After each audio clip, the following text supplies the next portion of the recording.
அஸ்ஸலாமு அலைக்கும் வரஹ்மத்துல்லாஹி வபரகாத்துஹு. நபி ஸல்லல்லாஹு அலைஹி வஸல்லம் சொன்னாங்க, ஒருத்தவங்க தவறு செஞ்சிட்டாங்கன்னா அவங்க தவறுக்காக அவங்கள இழிவாக பேசக்கூடாது.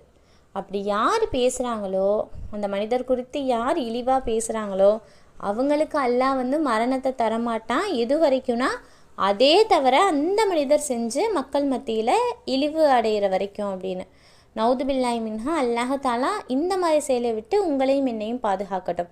எப்படின்னா, ஒருத்தவங்க ஒரு தப்பு செய்கிறாங்கன்னா, இவன் இப்படி செஞ்சுட்டான் பாரு, நானாக இருந்தால் இதை செஞ்சுருப்பேனா, இந்த மாதிரி யாராவது செய்வாங்களா அப்படின்னு மக்கள் மத்தியிலே ஆகட்டும், இல்லை அவங்க முன்னாடி ஆகட்டும், இந்த மாதிரியா தவற செய்வா அப்படின்னு அவங்கள நம்ம இழிவுபடுத்தி பேசக்கூடாது. ஏன்னா ஆதம் அலைஹிஸ்ஸலாத்து வஸ்ஸலாம் அவங்களே வழிகெடுத்து சொர்க்கத்தை விட்டு வெளியேற செய்தவன் தான் இந்த ஷைத்தான்.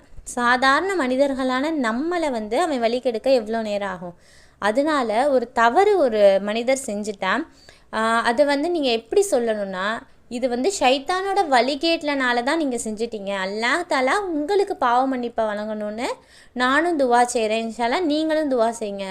ரப்புல் ஆலமீன் இன்ஷா அல்லாஹ் உங்கள் பாவங்களை மன்னிப்பாங்க அப்படின்னு சொல்லி அவங்களுடைய ஈமான் அதன் மூலியமாக உறுதிப்படுத்தக்கூடியவங்களாக தான் நம்ம இருக்கணுமே தவிர அவங்க செஞ்ச தவறுக்காக அவங்கள இழிவடைய நம்ம செய்யக்கூடாது.